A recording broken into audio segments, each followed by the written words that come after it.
शकुन महाभारत का वह रहस्यमयी, चतुर और अत्यंत कूटनीतिक पात्र जिसे अक्सर केवल एक खलनायक के रूप में देखा जाता है, लेकिन उसका जीवन उससे कहीं अधिक गहरा और जटिल था। गांधार देश के राजा सुबल का पुत्र शकुनी बचपन से ही असाधारण बुद्धि का धनी था। वह राजनीति, चालबाजी और मनोविज्ञान का अद्भुत ज्ञाता था। अपनी बहन गांधारी से उसे बेहद प्रेम था। जब गांधारी का विवाह हस्तिनापुर के अंधे राजकुमार धृतराष्ट्र से तय हुआ, तब शकुनी को यह रिश्ता बिल्कुल पसंद नहीं आया। उसे लगा कि उसकी बहन के साथ अन्याय हो रहा है, क्योंकि वह एक ऐसे व्यक्ति से विवाह कर रही थी जो स्वयं संसार को देख नहीं सकता। फिर भी राज्य की मर्यादा और परिस्थितियों के कारण यह विवाह हुआ और गांधारी ने भी अपने पति के प्रति समर्पण दिखाते हुए स्वयं अपनी आंखों पर पट्टी बांध ली। यही से शकुनी के मन में कौरव वंश के प्रति एक गहरी कड़वाहट और बदले की भावना जन्म लेती है। कई कथाओं के अनुसार हस्तिनापुर में शकुनी और उसके परिवार के साथ अपमानजनक व्यवहार किया गया था। यहां तक कि उन्हें कैद में रखकर भूखा रखा गया। कहा जाता है कि उसी कैद के दौरान शकुनी के परिवार के अधिकांश सदस्य मर गए और मरते समय उन्होंने शकुनी को बदला लेने की शपथ दिलाई। शकुनी ने अपने पिता की हड्डियों से पासे बनाए जो उसकी इच्छा के अनुसार चलते थे। यही पासे आगे चलकर महाभारत के सबसे बड़े विनाश का कारण बने। शकुनी ने हस्तिनापुर में रहकर धीरे धीरे अपनी चालें चलनी शुरू की। उसने धृतराष्ट्र के पुत्र दुर्योधन को अपने प्रभाव में ले लिया। दुर्योधन पहले से ही पांडवों से ईर्ष्या करता था और शकुनी ने उसकी इस भावना को और भड़काया। उसने दुर्योधन के मन में यह भर दिया कि पांडव उसके अधिकार छीन रहे हैं और यदि समय रहते उन्हें नहीं रोका गया, देखिए, तो वह कभी राजा नहीं बन पाएगा। शकुनी की चतुराई का सबसे बड़ा उदाहरण था द्यूत क्रीड़ा, जुआ का वह खेल जिसमें उसने अपनी कुटिल चालों से युधिष्ठिर को हराया। द्यूत सभा का वह दृश्य इतिहास में काले अध्याय के रूप में दर्ज है, जहां शकुनी ने अपने जादुई पासों के सहारे पांडवों से उनका राज्य, धन, भाई और अंत में द्रौपदी तक को दांव पर हरवा दिया। ये केवल एक खेल नहीं था, बल्कि एक योजनाबद्ध षड्यंत्र था जिसका उद्देश्य पांडवों को पूरी तरह से अपमानित और कमजोर करना था। द्रौपदी के चीरहरण की घटना ने इस षड्यंत्र को और भी घिनौना बना दिया और यही वह क्षण था जिसने महाभारत युद्ध की नींव रखी। शकुनी का उद्देश्य केवल दुर्योधन को राजा बनाना नहीं था, बल्कि वह हस्तिनापुर के पूरे कौरव वंश को नष्ट करना चाहता था। वह जानता था कि उसकी चालें अंततः एक भयानक युद्ध को जन्म देंगी, जिसमें दोनों पक्षों का विनाश होगा। उसने दुर्योधन को हर बार गलत सलाह दी, चाहे वो पांडवों को वनवास देने की बात हो या फिर युद्ध के लिए उकसाना। शकुनी हमेशा पर्दे के पीछे रहकर अपने खेल खेलता रहा। महाभारत का युद्ध जब शुरू हुआ, तब भी शकुनी ने अपनी कूटनीति और चालाकी का प्रदर्शन किया। हालांकि वह को महान योद्धा नहीं था, लेकिन उसकी रणनीतियां कौरवों के लिए महत्वपूर्ण थी। लेकिन धीरे धीरे युद्ध का रुख पांडवों की ओर झुकने लगा। एक एक करके कौरव सेना के प्रमुख योद्धा मारे गए। भीष्म, द्रोण, कर्ण और अंततः दुर्योधन भी अकेला रह गया। युद्ध के अंतिम चरण में शकुनी का सामना सहदेव से हुआ।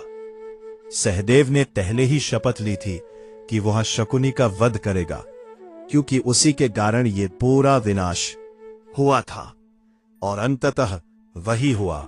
सहदेव ने युद्ध भूमि में शकुनी को पराजित कर उसका वध कर दिया।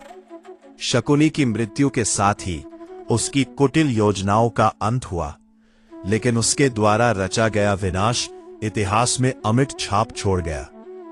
शकुनी का जीवन हमें यह सिखाता है कि बुद्धि और चतुराई यदि नकारात्मक दिशा में उपयोग की जाए तो वह केवल विनाश ही लाती है। वह एक ऐसा पात्र था जिसने अपने अपमान और बदले की भावना में आकर पूरे वंश को नष्ट कर दिया। उसके पास असाधारण क्षमता थी, लेकिन उसने उसे सही दिशा में नहीं लगाया।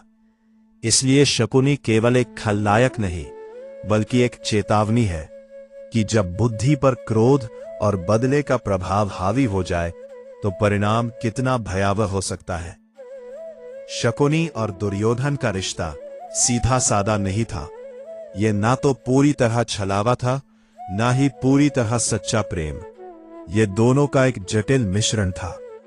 पहली बात, शकुनी अपनी बहन गांधारी से बेहद प्रेम करता था और उसी कारण वह उसके पुत्रों, खासकर दुर्योधन के प्रति स्वाभाविक रूप से स्नेह रखता था। बचपन से ही वह दुर्योधन के साथ रहा, उसे मार्गदर्शन दिया और हर परिस्थिति में उसका साथ दिया। इस स्तर पर देखें तो शकुनी का लगाव वास्तविक था। वह दुर्योधन को अपना ही मानता था। लेकिन कहानी का दूसरा और गहरा पक्ष यह है कि शकुनी के मन में हस्तिनापुर के प्रति बदले की आग जल रही थी। उसने अपने जीवन का उद्देश्य ही कौरव वंश को भीतर से कमजोर करना बना लिया था। दुर्योधन उसके लिए केवल भांजा नहीं, बल्कि एक मोहरा भी बन गया था। उसने दुर्योधन की कमजोरियों जैसे ईर्ष्या, अहंकार और अधीरता को समझा और उन्हें और भड़काया। उसने कभी उसे सही रास्ता नहीं दिखाया, बल्कि हमेशा ऐसे निर्णय लेने को उकसाया जो अंततः विनाश की ओर ले जाए। अगर शकुनी सच में केवल दुर्योधन का भला चाहता तो वह उसे समझाता, पांडवों से शांति का मार्ग सुझाता, या कम से कम द्यूत क्रीड़ा जैसी विनाशकारी चाल से दूर रखता। लेकिन उसने इसके उलट किया, क्योंकि उसका असली लक्ष्य बदला था, न कि दुर्योधन का कल्याण। इसीलिए सच यह है कि शकुनी का दुर्योधन के प्रति स्नेह आधा सच था। उसमें व्यक्तिगत लगाव जरूर था, लेकिन वह उसके बड़े उद्देश्य प्रतिशोध के नीचे दबा हुआ था। वह दुर्योधन से जुड़ा भी था और उसी का उपयोग भी कर रहा था। संक्षेप में कहे तो शकुनी का प्रेम सच्चा भी था, लेकिन स्वार्थ और बदले की भावना से दूषित था। और यही वजह है कि उसने जिस व्यक्ति को सबसे ज्यादा अपना कहा, उसी को अंततः विनाश की ओर धकेल दिया। शकुनी के मन में श्री कृष्ण के प्रति भाव सीधे नहीं थे। वे विरोध, सावधानी, भय और कहीं न कहीं अनकही स्वीकार्यता का मिश्रण थे। सबसे पहले शकुनी कृष्ण को अपना सबसे बड़ा बौद्धिक प्रतिद्वंदी मानता था। वह खुद अत्यंत चतुर, योजनाकार और कूटनीति में निपुण था, लेकिन कृष्ण उससे कई कदम आगे थे। शकुनी जानता था कि जहां वह छल और चाल से खेलता है, वहीं कृष्ण धर्म और नीति के साथ साथ आवश्यकता पड़ने पर उसी स्तर की रणनीति भी अपना सकते हैं। इसीलिए उसके मन में कृष्ण के लिए एक गहरी सतर्कता थी। वह समझता था कि यह व्यक्ति उसकी सारी योजनाओं को कभी भी विफल कर सकता है। दूसरी बात, शकुनी के भीतर कृष्ण के प्रति एक प्रकार का भय भी था, लेकिन यह सामान्य डर नहीं, बल्कि हार जाने का डर था।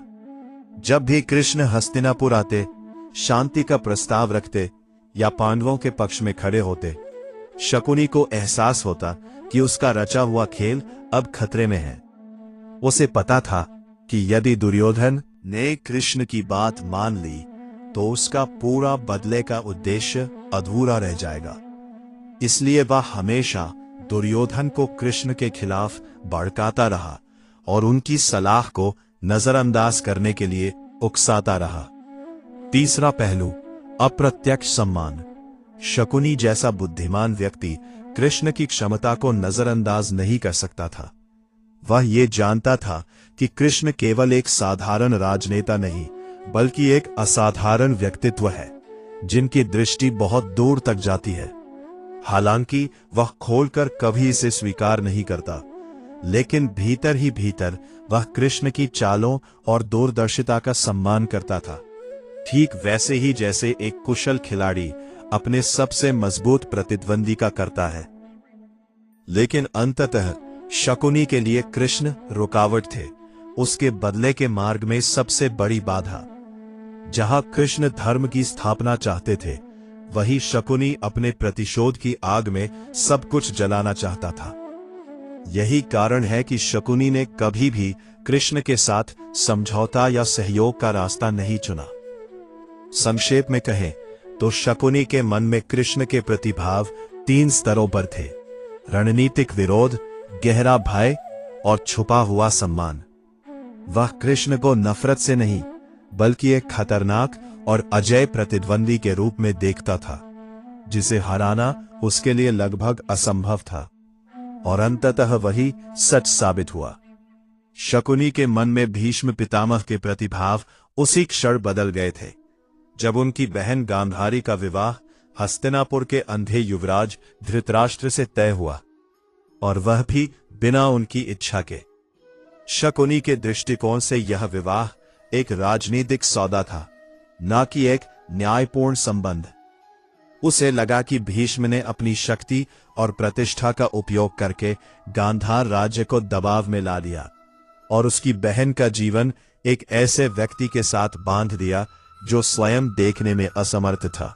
मान और मजबूरी तीनों का मिश्रण लगा। सबसे गहरी चोट उसे तब लगी जब गांधारी ने स्वयं अपनी आंखों पर पट्टी बांध ली। यह त्याग दुनिया के लिए आदर्श बन गया, लेकिन शकुनी के लिए यह एक दर्दनाक प्रतीक था। उसे लगा कि उसकी बहन ने अपने पूरे जीवन को अंधकार में धकेल दिया, और इसका कारण कहीं न कहीं भीष्म ही है। उस क्षण शकुनी के भीतर सम्मान की जगह रोष और कटुता ने ले ली। हालांकि यह भी सच है कि शकुनी भीष्म की महानता और उनके चरित्र से पूरी तरह अनजान नहीं था।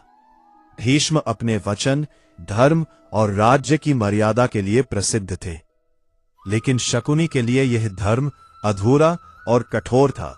ऐसा धर्म जिसमें एक स्त्री की इच्छा और जीवन की खुशी को नजरअंदाज कर दिया गया। इसलिए शकुनी के मन में भीष्म के प्रति एक विरोधाभास पैदा हुआ। वह उनकी शक्ति और महानता को समझता था, लेकिन उनके निर्णय को कभी स्वीकार नहीं कर पाया। यही कारण है कि शकुनी का क्रोध केवल हस्तिनापुर तक सीमित नहीं रहा, बल्कि विशेष रूप से भीष्म के प्रति भी एक अंदरूनी विरोध के रूप में मौजूद रहा। उसने सीधे तौर पर कभी भीष्म का सामना नहीं किया, क्योंकि वह जानता था कि भीष्म को हराना आसान नहीं है, न शक्ति में न ही सम्मान में। इसलिए उसने सीधी टक्कर के बजाय चालों और कूटनीति का रास्ता चुना। संक्षेप में कहें तो शकुनी के मन में भीष्म के प्रति भाव सम्मान से जन्मी निराशा और अन्याय से उपजा क्रोध थे। वह भीष्म को एक महान योद्धा और धर्मनिष्ठ व्यक्ति मानता था, लेकिन उसी व्यक्ति के एक निर्णय ने उसके भीतर बदले की आग जला दी, जो अंततः पूरे महाभारत के विनाश का कारण बन गई। अगर सीधी बात करें तो शकुनी ने जो किया वह अंततः गलत ही था, लेकिन उसकी कहानी को समझे बिना उसे केवल खलनायक कह देना भी अधूरा न्याय होगा। शकुनी के भीतर जो आग थी वो अचानक पैदा नहीं हुई थी। अपनी बहन गांधारी के साथ हुए अन्याय और हस्तिनापुर की राजनीति से उपजे अपमान ने उसके मन में बदले की भावना भर दी। उस स्तर पर देखें तो उसका दर्द और आक्रोश मानवीय था। कोई भी अपने परिवार के साथ ऐसा होने पर आहत होता, लेकिन समस्या वहीं से शुरू होती है जहां उसने दर्द को न्याय में बदलने के बजाय प्रतिशोध में बदल दिया। उसने बदला लेने के लिए सही गलत की सीमाएं तोड़ दी। दुर्योधन को भड़काना, द्यूत क्रीड़ा जैसी कुटिल योजना बनाना और पूरे वंश को विनाश की ओर धकेलना, ये सब ऐसे कर्म थे जिनका परिणाम केवल अधर्म और विनाश था। महाभारत का मूल संदेश ही यही है कि उद्देश्य कितना भी सही क्यों न लगे, यदि साधन गलत हो तो परिणाम भी विनाशकारी ही होते हैं। शकुनी का उद्देश्य अपने अपमान का बदला उसके लिए सही हो सकता था, लेकिन उसने जो रास्ता चुना वो पूरी तरह अधर्म का था। उसने न केवल अपने शत्रुओं को बल्कि अपने ही भांजे और पूरे कौरव वंश को भी नष्ट कर दिया। अगर वो सच में न्याय चाहता तो वो संवाद, संतुलन या सही मार्ग दिखाने का प्रयास करता, लेकिन उसने हर बार आग में घी डालने का काम किया। यही कारण है कि महाभारत में उसे बुद्धिमान होते हुए भी गलत दिशा में चला व्यक्ति माना जाता है। निष्कर्ष साफ है, शकुनी का दर्द समझा जा सकता है, लेकिन उसके कर्मों को सही नहीं ठहराया जा सकता।